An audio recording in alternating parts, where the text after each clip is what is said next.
Offering trials for your plugin or theme is a great technique to boost your conversion rate. Free trials are a definite way to help you increase your product sales. I'm a big believer in free trials. I highly recommend offering trials. We offer trials for about 50% of our plugins. I see two problems and a few advantages in offering trials for WordPress products. When you have a product that is complex and that tends to generate a lot of support tickets, it's not a good idea to offer a free trial. So a WordPress product is a different animal than a SaaS where you can jump in and you go through a wizard straight away and you're pretty much already set up before you know it. With WordPress, there's a few additional steps. You got to download the plugin, you got to open the installation, you got to go back in there. There's some work that is attached to every purchase that that your customers are making, even before they can actually experience your tool. What we found is that free trials, while really help drive more traffic, it's a little more challenging to get those people to act because they haven't had this monetary initial investment into the product, like when they buy a license and they just spent money so they want to test it. So a lot of times the education process is a little harder, which means that people sometimes stop the trial even without installing. We can see if they installed it or anything like that. So we see that they haven't even tested the product but because the investment wasn't there, they just kind of moved on to the next thing that they have in their business, and then it takes time to bring them back and so on. So there's pros and cons to this free trial thing. I do think that free trials can help, but it greatly depends on the type of product you're trying to sell. If your product is a simple one that solves a very punctual problem, it might be a good idea to offer a free trial so your customers can try and see if that works for them, and then they can just purchase. When you have a product that is complex, you have a customer that is on a free trial and he has a lot of support tickets and pre-sales questions. While trying your plugin, you have to answer those questions right away because you might not convert that customer otherwise. When you have something like a 30-day money-back guarantee, on the other hand, the customer already paid. So the effort you have to make is that customer doesn't ask for a refund and that you can help that customer understand the product. But the money is already on your account. We actually don't do a free trial. We do a low cost. It's actually just $1 the trial.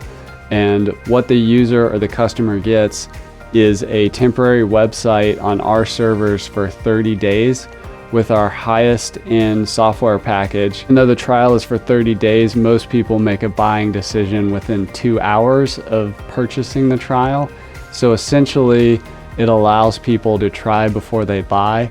And especially if you're selling into a technical market where people are more skeptical of sales pages and marketing copy, just let them try it out. That's what we do. It works. People try it out, they take it for a test drive, they fall in love with it, they buy it. It's not complicated. It's hugely boosted revenues with us. I highly recommend trials. Trials allow customers to try your product, right? So any price, even charging $1 at checkout, is going to cause friction and you'll have fewer people convert. If you allow people to try for $0, you get more people trying your product.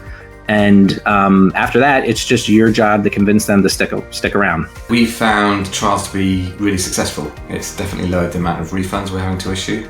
And it's definitely giving people the opportunity to try out our plugins without having to pay up front. And they can test them out. If they like them, they can keep them. So it's generally making it a much better environment in terms of the customer feedback as well, because we're not having to deal with customer complaints or refunds, because if they don't like it, they can just cancel the trial. When people try your product and they end up saying this isn't right for me and they stop using it, that's a good outcome too. You like people who aren't going to be successful with your product, you want to get them out of the equation as soon as possible too, because you're just going to waste time kind of supporting them or marketing to them, spending money and effort trying to get them to become a customer. Finding out as soon as possible, like this person is not for me, is a good way. You know, having a trial allows them to try out your product. And if they don't like it, they go away. We ran a study at Freemius and we actually discovered that trials significantly increase conversion rates. So if you offer a trial without asking for a payment method in advance, 1 out of every 5 people that will subscribe to your trial will end up as customers. Plus, you get the benefit that you got the other 4 that you can continue marketing them via email and so on. And maybe in the future they will become your customers, or at least you're starting to build some sort of relationship with them. If you offer trials with a payment method, basically asking their credit card in advance, the conversion rate is even bigger. Almost 7 out of every 10 people that will start a trial with their credit card will end up as paying customers. And that's amazing. Obviously, when you're offering trials with a payment method, the challenge is actually driving, people into that funnel of the trial, which can be more challenging than offering a trial without asking the credit card in advance. When we offer trials, we get people's credit cards. So it is this sort of flinch test. So people are making a commitment. So it's not like just having a plugin on WordPress.org. They are actually putting in their credit card details. Requiring your users to enter their payment details when they take a trial is a surefire way to make sure that they're going to convert at the end. By doing this on our store, Iconic, we convert around 40% of people who take a trial into customers. I'm not a big believer in a business sense when it comes to free trials that don't have a credit card payment method attached to them, largely because it is really, really, really hard to have a product and a service that is so good that people are using it continually, and when it pings around to asking you to finally put in your CC details, people go, oh yeah, okay, yeah, cool, I'll do that, no problem. It's much more likely that they will then simply download your stuff, use it, and then thoroughly forget about you until the next time. So, free trials with credit cards.